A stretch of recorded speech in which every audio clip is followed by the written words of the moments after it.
अवांजी समातुन ताईं radio voice of Sindh London. सघन सुध न सूरजी थारुणकन रंजूरी पिया आहिन पट में मथन मामूरी लगिन लव लतीफ़ चे सदा जी सूरी पिरत जिन पूरी तिन रोयो विहा में रातड़ी।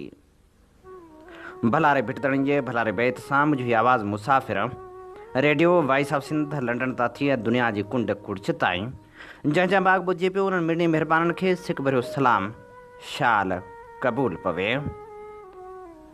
नामियारे कहाणीकार आज़ाद जतोई जी वरसी जे मौक़े ते ख़ासि प्रोग्राम खणी आऊं अवांजी ख़िदमत में हाज़िर आहियां जो पंहिंजो मेज़बान हबीब लगारी।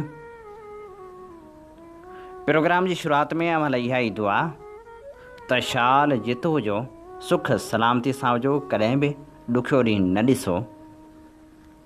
सदाई अवां सां अवांजे प्यारनि जो साथ ऐं सहकार सलामत हुजे। यादगिरियुनि जा वर्क जॾहिं बि वराया आहिनि ऐं जॾहिं बि अगस्त जो ही महीनो आयो आहे तॾहिं सिंध जो नामियारो कहाणीकार लेखक ऐं साफ़ी आज़ाद जतोई ज़रूरु यादि पियो आहे।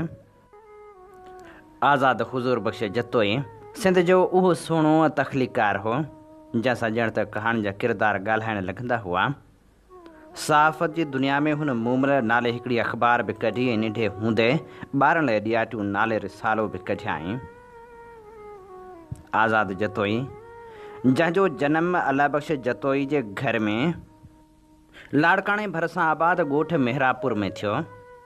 संदसि ॾाॾे मौली ग़ुलाम रसूल जतोई जी अहम सुञाणप इन करे बि हुई जो संदसि सिंधी में लिखियल ख़ुतबा जुमे निमाज़ ते अक्सर पढ़िया वेंदा हुआ। हुन प्राइमरी तालीम त पंहिंजे ॻोठ मेहरापुर मां ई हासिलु कई हुई। सेकेंडरी तालीम लाइ हुन ॾोकरी जा पंध पुछाया। वधीक तालीम लाड़काणे मां बि हासिलु कयाईं। MA सहाफ़त जी डिग्री हुन सिंध यूनिवर्सिटी मां 1985 धारे हासिलु कई। हुन जिते केतिरनि ई अहम उहिदनि ते कमु कयो उते संदसि सुञाणप हिकिड़े कहाणीकार तौरु उभरी विया आहे। हुन टीहारो खनि मुख़्तसर कहाणियूं लिखियूं। तोड़ जो ॻच कहाणियूं संदसि ज़ाया थी वियूं पर हिकु कहाणीकार तौरु संदसि सुञाणप अॼु बि बरक़रार आहे। अप्रैल 1984 धारे हुन हसीना मेमण सां शादी कई जेका पाण बि लेखक ऐं साफ़ी आहे। खेनि 3 पुटनि ऐं 2 धीअरनि जो औलाद थियो। हुन 26 अगस्त 2009 ते हमेशह लाइ अखियूं पूरे छॾियूं। तोड़ जो हूअ विछोड़ जो वरलाप ॾेई वियो पर हू अॼु बि यादि किताब जो हिसो आहे।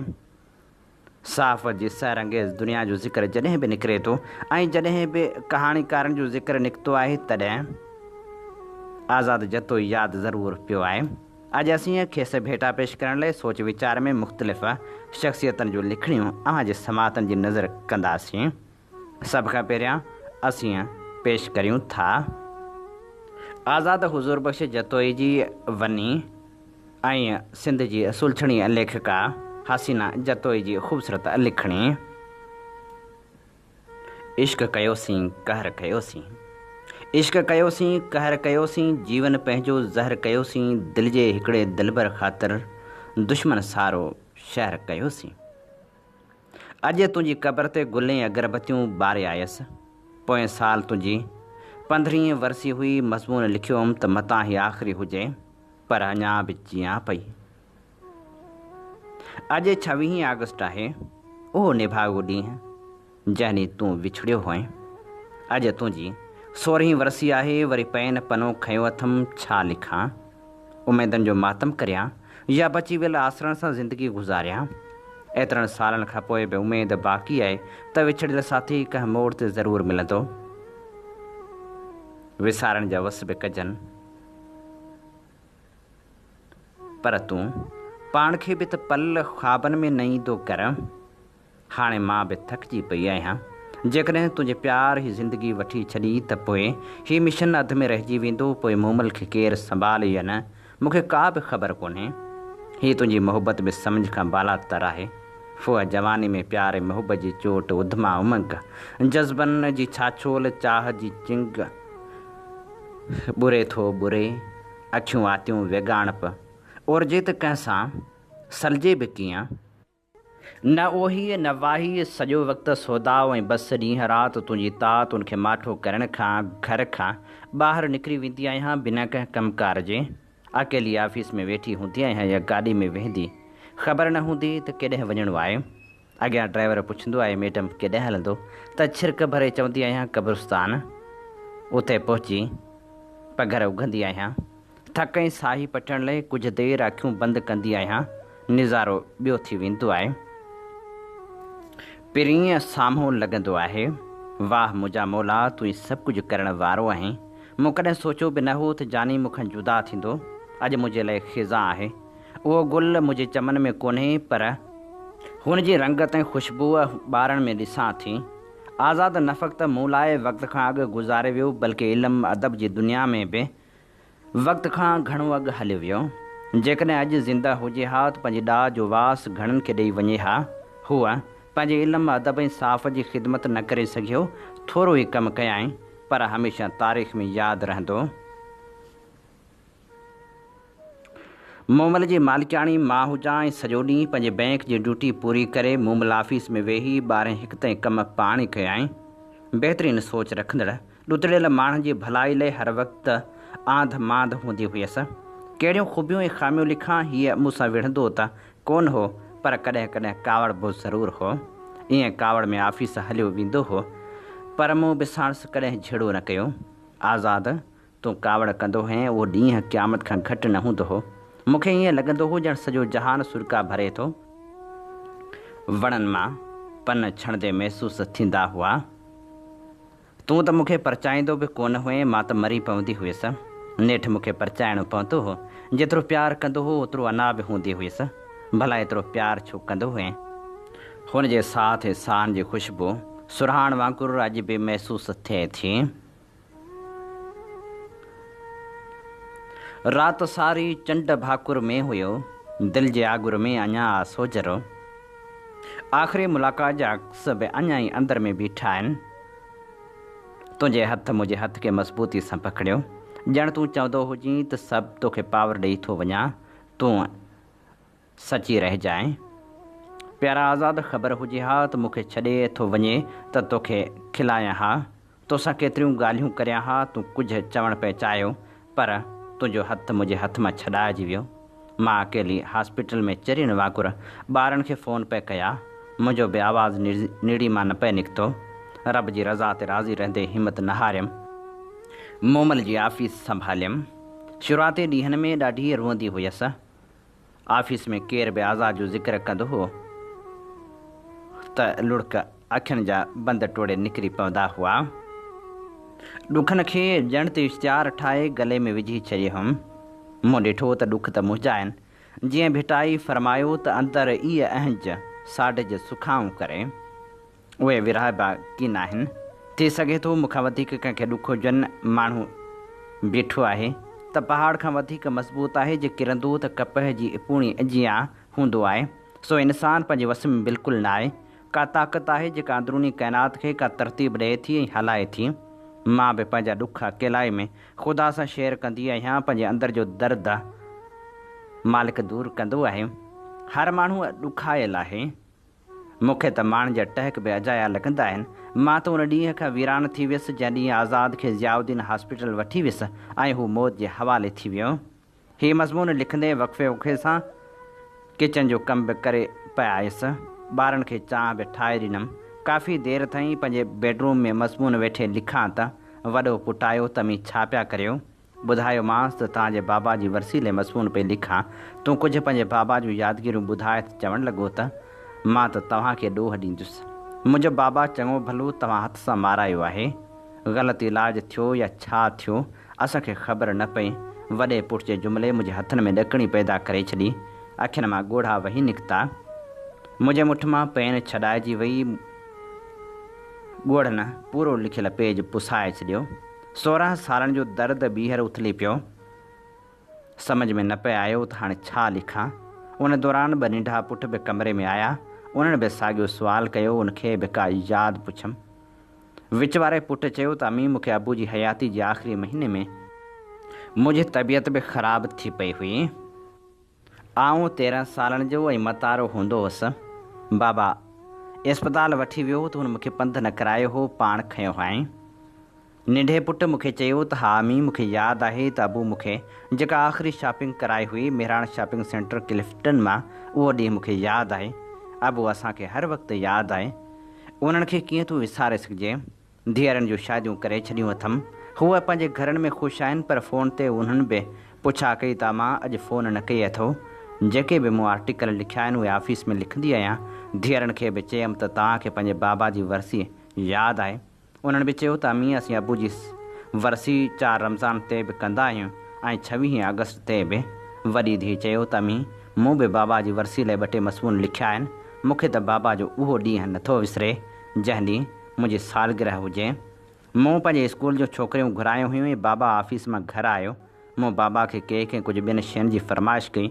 बाबा थोरो घबराइजी वियो, मूं जो मतिलबु न सम्झो।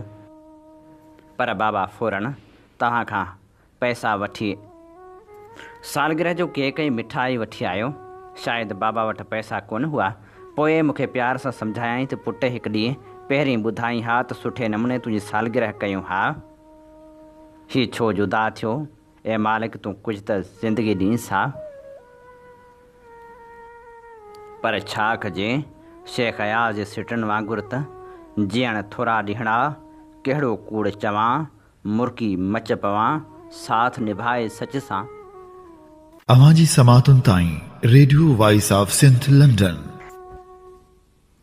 हीअं ॿुधी रहिया आहियो radio voice of Sindh London. Radio voice of Sindh London तां अवां जी ख़िदमत में नामियल लेखक आज़ाद जतोई जी वरसी जे हवाले सां ख़ासि प्रोग्राम पेश कयो पियो वञे। आऊं अवां जी ख़िदमत में हाज़िर अवां जो पंहिंजो मेज़बान आहियां हबीब लगारी। आज़ाद जतोईअ जे हवाले सां ख़ूबसूरत लेखक तारिक अज़ीज़ शेख पंहिंजे मज़मून में लिखे थो। आज़ाद जतोई जो किरदारु सिंधी सहाफ़त में दयानतदार, अदब में तख़लीक़ी ऐं समाजी भलाई वारे पासे हमदर्दाणो रहियो। ख़ासि तौर ते औरतुनि जे हक़नि लाइ निमाया रहियो। संदसि किरदारु न रुॻो संदसि दौर में असराइतो रहियो, पर अॼु बि संदसि किरदार ते गौर कजे त उन जहिड़ो मुतहरिक माण्हू शली को नज़र ईंदो। संदसि लिखणी खे पढ़िजे त लॻंदो ॼण अॼु किन हालतुनि लाइ लिखियो अथसि। उहा कंहिं माहिर कलमकार जी निशानी हूंदी आहे। उन करे सिंधी साफ़ जे हल्के में अॼु बि आज़ाद जतोई जो नालो इज़त सां वठी खेसि यादि कयो वञे थो। आज़ाद जतोई जो असुलु नालो हुज़ूर बख़्श जतोई हो। हूअ 4 मार्च 1956 ते डोकरी में पैदा थियो। हुन जे घर में मज़हबी रिवायतनि जो वधीक रुझान हो। उन करे आज़ाद जतोई मथां बि मज़हबी माहौल जो असरु हो ऐं खेसि सुठी मज़हबी मालूमात बि हुई। हुनखे ॿाराणी वही खां ई लिखण पढ़ण जो शौक़ु हो। इहो ई सबबु हो जो पंहिंजे अबाणे शहर डोकरी मां शागिर्दी वारे ज़माने में ई संदसि अदबी ज़ौक़ उभरी साम्हूं आयो। हुन इल्मी अदबी सरगर्मियुनि में तॾहिं खां ई हिसो वरितो। लाड़काणे मां इंटरमीडिएट करण खां पोइ हुन अॻिते पढ़ण लाइ जामशोरे ॾांहुं रुख़ कयो ऐं सिंध यूनिवर्सिटी में सहाफ़त वारे शोबे में दाख़िला वरिताईं। उनखां अॻे ई हुन जॾहिं अदबी दुनिया में पेर पातो हो, तॾहिं खां हुन हुज़ूर बख़्श बदिरां कलमी नालो आज़ाद जतोई रखी छॾियो हो। आज़ाद जतोई ॿाराणे अदब जो किताबी सिलसिलो ॾियाटियूं तॾहिं ई शुरू कयो हो। हूअ शुरू खां वठी बासलाहियत हो ऐं हिकु पब्लिशर वारो ज़हन रखी अदबी मैदान में लथो। इहो ई सबबु आहे जो हुन जे ॿाराणे रिसाले कढण वारे तजुर्बे मुस्तक़बिल में खेसि हिकु सुठो पब्लिशर बणायो, जंहिं सिंधी ॿोली जो मशहूरु अदबी रिसालो माहवार मूमल ऐं पोइ साॻे नाले सां रोज़ानी अख़बार जारी कई। आज़ाद जतोई बहितरीनु नसर नवीस हो। संदसि लिखण जो दाइरो अदबी, सक़ाफ़ती ऐं समाजी मौज़ूअनि खां वठी अवामी मसइलनि ताईं पखिड़ियल हो, जंहिं करे मूमल रिसाले ऐं अख़बार खे हुन मुनफ़रद सुञाणप ॾिनी। आज़ाद जतोई जो सिंधी सहाफ़त जी दुनिया में नालो पंहिंजनि लिखणियुनि, इदारती कम ऐं अदबी ख़िदमतनि जे करे पैदा थियो। हुन कलमी पोरे सां फ़िक्री ऐं तख़लीक़ी नवाण पिणु बख़्शी। खेसि वधीक वक़्तु मिले हा त अञा बि बहितरीनु कमु करे हा। हुन मुआशिरे जे अहम मौज़ूअनि खे पंहिंजनि कहाणियुनि में बि सघारे नमूने पेश कयो। आज़ाद जतोई सहाफ़त जे ज़रिए सिंधी सकाफ़त ऐं समाजी भलाई जे तहफ़ुज़ लाइ पिणु कलम सां जदोजहद कंदो रहियो। ॻोठाणनि मसइलनि, तालीम, माहौलियात ऐं औरतुनि जी अहमियत ते कालम लिखियाई। आज़ाद जी इहा हमेशह कोशिश रही हुई त संदसि आधार ते नई टहीअ जे लेखकनि ऐं शाइरनि खे अॻिते वधण जो मौक़ो ॾिनो वञे। इहो ई सबबु आहे जो संदसि इदारत में जारी थींदड़ रिसालो ऐं अख़बार नवनि लेखकनि जी तरबियत जो अहम ज़रियो बणिया। मोमल वसीले केतिरनि नौजवान लेखकनि खे पहिरियों भेरो छपजण जो मौक़ो ॾिनाई। आज़ाद जतोईअ रेडियो ऐं टीवी ज़रिए बि आम माण्हुनि ताईं मुआशिरे जे अहम मसइलनि जी ॼाण ॾिनी। रेडियो पाकिस्तान ते प्रोग्राम सूरज शाखूं कढियूं जहिड़ा अदबी प्रोग्राम पेश कया ऐं PTV ते सकाफ़ती प्रोग्रामनि जी मेज़बानी कंदे हुन सिंध जी तारीख़ ऐं विरसे खे उजागर कयो। आज़ाद जतोई जो किरदारु सिंधी सहाफ़त में रुगो हिकु रिवायती पब्लिशर जो न हो, पर हूअ हिकु फ़िक्री अॻवान, तख़लीक़ी एडिटर ऐं सकाफ़ती सफ़ीर हो। हुन सिंधी सहाफ़त खे फ़िक्र ऐं नवां लाड़ा ॾियण सां गॾोगॾु नई नस्ल जी सहाफ़ती आबियारी में अहम किरदारु अदा कयो। संदसि क़ाइमु कयल इदारो मोमल अख़बार अॼु बि सिंधी अदबी ऐं सहाफ़ती तारीख़ में हिकु यादगार मिसाल तौरु मौजूदु आहे। जेतोणीकि आज़ाद जतोईअ जे विछोड़े खां पोइ मोमल अख़बार हर वक़्तु माली परेशानी जो शिकार रही आहे, पर आज़ाद जतोई जी वञी हसीना जतोई हिमत करे आज़ाद जे मिशन खे जारी रखियो आहे। आज़ाद जतोई जॾहिं मोमल रिसालो जारी कयो हो, तॾहिं खां वठी मोमल रिसाले खे अख़बार बणाइण ताईं हसीना जतोई खे हुन पंहिंजे हर भॼ डुक में गॾु रखियो। ॼण को खेसि अॻिते इल्हामी थी वियो हो त संदसि ग़ैर मौजूदगी में हसीना जतोई उनखे संभालींदी। आज़ाद जतोई 26 अगस्त 2009 ते कम दौरान दिलि जो दौरो पवण सबबि दम धणी हवाले कयो। हीउ विछोड़ो सिंधी सहाफ़त लाइ त हानिकार रहियो, पर यकीनी तौर ते संदसि कुटुंब लाइ ॾाढो अज़ियतनाक बणियो। हर साल संदसि विछोड़े जी तारीख़ अचण ते जॾहिं खेसि यादि करियूं था, तॾहिं संदसि अदबी ऐं सहाफ़ती ख़िदमतुनि खे यादि कंदे अखियूं आलियूं थी वेंदियूं आहिनि। जंहिं जमार में आज़ाद जतोईअ जो लाॾाणो थियो, तॾहिं हुन जे इदारे खे संदसि तमामु घणी ज़रूरत हुई। संदसि वञी आज़ाद जे विछोड़े खां पोइ ॼण त अधु थी वई आहे। अॼु आज़ाद जतोई जी वरसी आहे। हिन जाखोड़ी साफ़ीअ जे विछोड़े खे यादि कंदे खेसि भेटा पेश करियूं था। अवां जी समातुनि ताईं radio voice of Sindh London. Azad Jatoi खे भेटाउनि जा गुलाब आछींदे ख़ूबसूरत लेखक रखियल मोराई लिखे थो। हसीन दोस्त, साफ़ी, कहाणीकार ऐं समाज सुधारक आज़ाद जतोई जे विछोड़े खे तोड़े जो हाणे केतिरा ई साल गुज़री चुका, पर हीअ अख़र लिखंदे ईअं महसूसु थी रहियो आहे त हुन जूं बेहद बाज़ारियूं अखियूं असां सभिनी खे ॾिसी रहियूं आहिनि ऐं उन्हनि में उहो ई प्यारु, उहा ई पंहिंजाइप मौजूदु आहे। उन जे बावजूदि बि कुझु खुटल खुटल महसूसु थिए थो। हिकु बेहद हमदर्द वतन दोस्त ऐं दिली दोस्त जी कमी, जेका शायदि रहिजी वियल सवालनि वांगुरु सदाईं उन्हनि शख़्सनि इदारनि वटि रहे जिन सां हू ज़िंदगी जे अलॻि वक़्तनि ते जुड़ियल रहियो। ख़ासि तौरु पंहिंजी वञी औलाद जे त हू अखियुनि ऐं दिलनि मां कॾहिं बि निकिरण वारो न आहे। ऐं जेकॾहिं माज़ी में वञिजे त मेहरापुर ॻोठ जूं उहे कचियूं गढियूं जिन में घुमी हू वॾो थियो ऐं जितां ई संदसि पेरनि पंहिंजो सफ़र शुरू कयो, उहे खे सदाईं यादि कंदियूं रहंदियूं। आज़ाद जतोई ॻोठ मेहरापुर में ॼाओ हो, हू कराची में दफ़न थियो।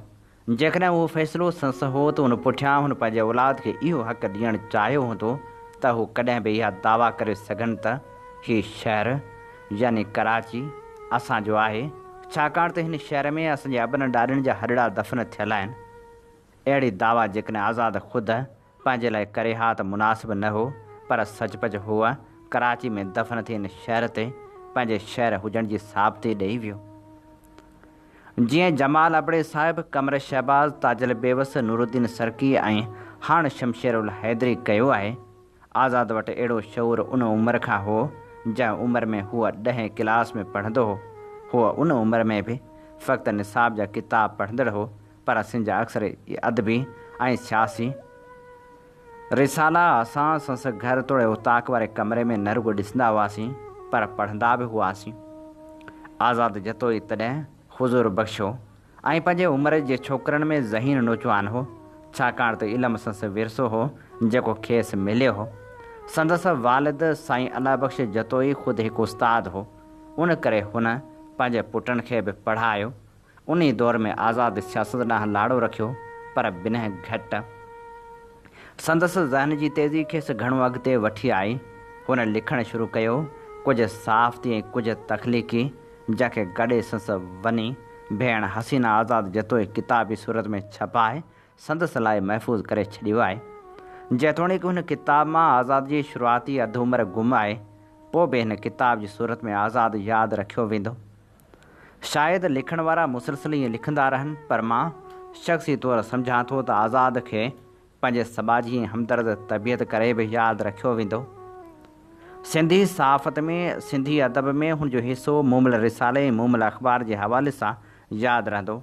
ॿी सूरत में ॻोठ सुधार संगत, सगा, सिंधी अदबी संगत ऐं उनखां सवाइ मेहराब जतोई में संदसि नौजवानी जो समाजी कार गुज़ारियूं माण्हुनि जे दिलनि ऐं दिमाग़नि में सदाईं ज़िंदा रहंदियूं। उन्हनि माण्हुनि वटि जिन जो अदब सां वास्तो न आहे ऐं अदब दोस्तनि वटि ॾियाठियूं रिसालो। हूअ कराची आयो त सदाईं लाइ कराची जो थी वियो। पंहिंजे सलाहियतनि सां केतिरियूं ई नौकरियूं कयाईं, पर शायदि खेसि बैंकारी रास आई, उहो बैंकार थी वियो।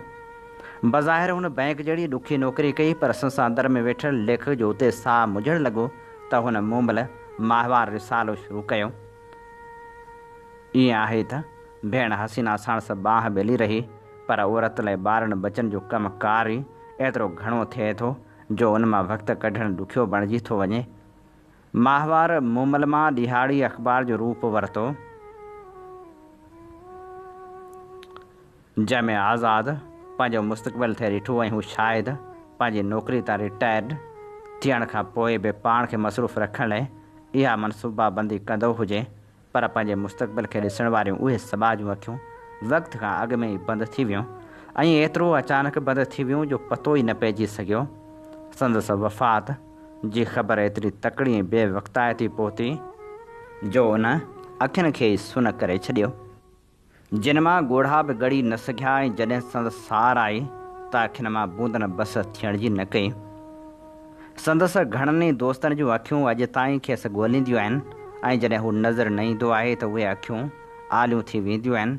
कंहिं फंक्शन में, कंहिं मीटिंग में उहो हसीन चहिरो ऐं ॿाझारियूं अखियूं ॿाहिरि ॾिसण में नथियूं अचनि।